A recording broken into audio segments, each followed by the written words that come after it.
আমার জন্য অনেক অনেক বড় একটা অ্যাচিভমেন্ট। শাকিব খানের সাথে 12টি ছবি করেছেন এবং তারপরে আরো 9টি ছবি করেছেন। শাকিব খানের সাথে যখন ছবি করার পরে অন্যদের ছবি করলেন তখন অনেকে বলছিল যে না বুবলি তো আর কাজ পাবে না কিংবা আর তো সফল হবে না।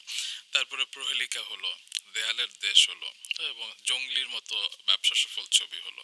তো এই সাফল্যগুলোকে আপনি কিভাবে ব্যাখ্যা করতে চান যারা বলেছিল যে শাকিব খান ছাড়া বুবলি ব্যর্থ?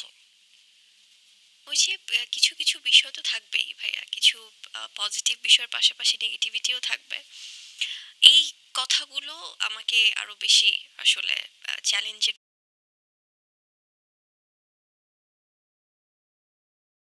মেগাস্টার শাকিব খান সম্পর্কে শবনম বুবলী এরকম তথ্য দেবে এটা হয়তো অনেকেই কল্পনাও করতে পেরেছিলেন না।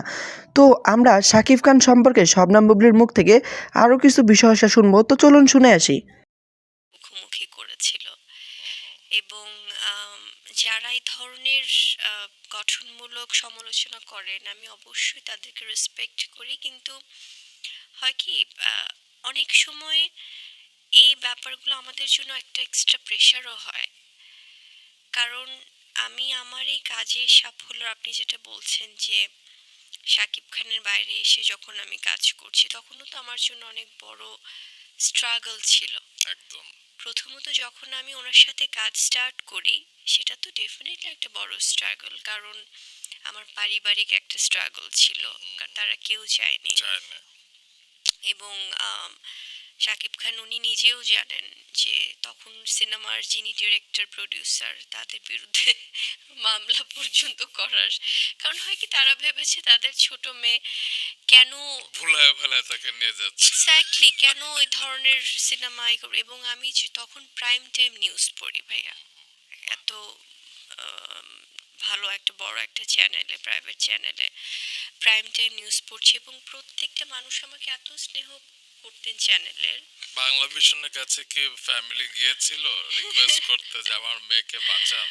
আরে ভাইয়া তখন যে কত কিছু হলো, কত কিছুর ভেতর দিয়ে গেলাম। সো বাংলা ভিশনে যখন আমি সেই সময় প্রাইম টাইম নিউজ পড়ছি, সব আমাদের সিনিয়র সব যারা বাঘা বাঘা মানে সংবাদ পাঠিকা সংবাদ পাঠক সবার সাথে, সো প্রত্যেকে এত ভালোবাসতেন আমাকে এবং যারা আমাদের হেড অফ নিউজ ছিলেন। তো ওই ধরনের, এবং পাশাপাশি আমার পড়ালেখা চলছে।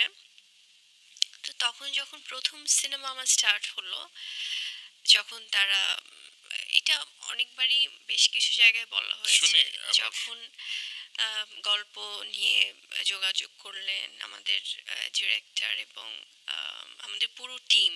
বসগিরি সিনেমার আগে তো আসলে আমার প্রিয়ারে সিনেমাটা দিয়ে পুরোটা প্ল্যানিং ছিল, ডেবিউ করার কথা ছিল, এবং that was such a beautiful story. মানে খুবই একটা লাভ স্টোরি ছিল এবং খুব মানে ওই গল্পের জন্য তারা নতুন ফেসই চাচ্ছিলেন।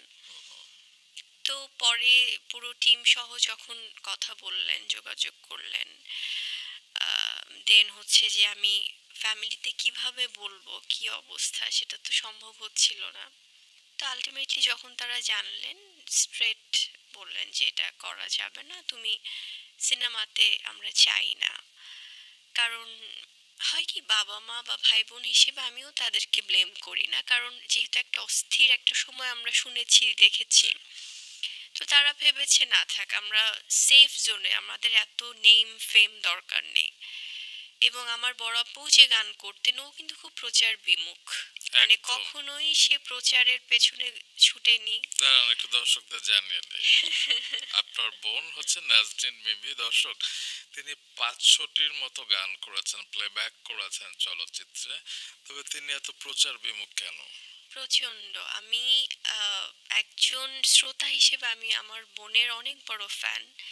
এত গড গিফটেড ওর ভয়েস, মাশাআল্লাহ ভাই। আপনারা তো যারা অবশ্যই অবশ্যই, আপনি যেখানে বসে আছেন মেগাস্টার শাকিব খান এবং শবনম বুবলী ইস্যুতে ইতিমধ্যে কিন্তু নেট দুনিয়ায় তোলপাড় হয়ে যাচ্ছে। বিশেষ করে দ্বিতীয় বাচ্চার বাবা হচ্ছেন মেগাস্টার শাকিব খান এবং দ্বিতীয় বাচ্চার মা হচ্ছেন শবনম বুবলী। এই ইস্যুটা নিয়ে নেট দুনিয়া ইতিমধ্যেই তোলপাড়। আমরা হয়তো নিউজটা দেখেছি মেগাস্টার শাকিব খান এবং শবনম বুবলীর ইস্যুতে, তবে এই বিষয়ে সেইগুলো নিয়ে এখনও অবধি কোনো কিছু ক্লিয়ার হয়নি। তো আমরা শবনম বুবলীর মুখ থেকে মেগাস্টার শাকিব খান সম্পর্কে আরও কিছু গোপন তথ্য শোনার চেষ্টা করব। আর তথ্যগুলো শুনে আপনার গুরুত্বপূর্ণ মন্তব্যটি আমাদের ভিডিওর কমেন্ট বক্সে জানাতে ভুলবেন না। কালের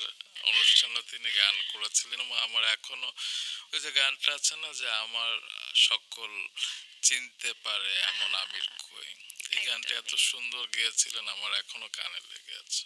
সো মানে এত ভালো একজন শিল্পী, ওর জায়গাটা থেকে ও হয় কি, ও আমার মিমি আপু এবং সুইট আপু ওরা হচ্ছে আমার বড় বোন। তো আমি বলি, একটু আগে বলছিলাম বড় ভাইয়ের মতো শাসন করেছে, ওরা হচ্ছে আমার মা। মানে ওরা ভাবে যে আমি ওদের সন্তান। তো এভাবে ওরা যখন আমাকে, ওরা চাচ্ছিল যে না, আমরা চাই না। এবং আলটিমেটলি এগুলো নিয়ে অনেক কাহিনী হয়, সেটা আমাদের ডিরেক্টর, আমাদের হিরো, ওনারা সবাই জানেন। তো বাট আমি জাস্ট বলে ওনারা দেন হচ্ছে ডিরেক্টর সহ সবাই এসে বাসায় কথা বললো যে একটা সিনেমাই করবে আর না। তো ঠিক আছে ফাইন, যেহেতু আমরা একটু কথা বলে ফেলেছি সব কিছু মিলিয়ে। তো ওভাবে স্টার্ট হলো ভাইয়া। অলমোস্ট অনেক মাস আপুরা খুব, আমার বাবা মা সহ সবাই খুব মনক্ষুণ্ণ ছিলেন। সো এভাবে হয় কি, আপনি, আমরা যে প্রশ্নটার মধ্যে তো অনেক সময় অনেক কথা চলে আসে আসলে। অবশ্যই আসতেই পারে, সো কিন্তু ওনার কাছ থেকে যেমন শিখেছি, কারণ ওনার হাত ধরেই তো আমার শাকিব খানের হাত ধরেই চলচ্চিত্র ইন্ডাস্ট্রিতে আসা। এবং এটা আমার জন্য আমি বলবো যে অনেক বড় পাওয়া। কেন, একজন নতুন একটা ফেস এভাবে প্রমোট করা, এভাবে তার সিনেমায়, তাও ঈদের মতো একটা জায়গায় দুটো সিনেমা দিয়ে, এবং প্রথম সিনেমাতে নিজের নামে গান, নিজের নামে বুবলি গান, বুবলি বুবলি আবার সোনা বুবলি রে। মানে এটা আমার জন্য অনেক অনেক বড় একটা অ্যাচিভমেন্ট। সো সেই ব্যাপারটা যেমন আমি পেয়েছি, এবং ওনারা তো পারতেন, যখন দেখেছে যে এত ঝামেলা হচ্ছে পরিবার থেকে, ওনাদের তো অনেক অপশন ছিল। অনেক নতুন মেয়েরা কাজ করতে চাইতো, যারা মডেলিংয়ে বা যারা অন্যান্য সেক্টরে। But they waited for me, তারা ওয়েট করেছে যে না ঠিক আছে দেখি কি হয়। তো ওই জার্নিটা আমি যখন পার করে এসেছি ভাই, ওটা একটা চ্যালেঞ্জ ছিল।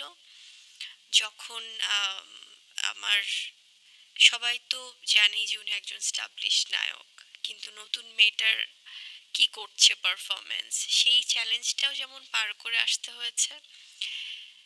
ঠিক যখন ওনার বাইরে আমি কাজ শুরু করলাম, তখন আমি আরেকটা বলবো চ্যালেঞ্জ। আরেকটা চ্যালেঞ্জ, আরেকটা স্ট্রাগল। এবং আমি আমার ফিল্ম ইন্ডাস্ট্রির কাছে আমি প্রচণ্ড ঋণী।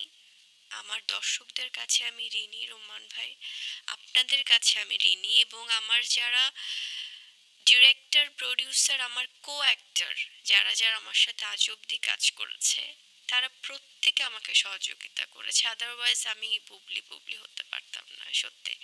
কারণ একটা খুব আগুনের মতো জ্বলে ওঠা খুব সহজ, যেটা আমরা হয়তো বুঝি। আমার দুটো সিনেমা দিয়ে অভিষেক হয়েছে বুবলি।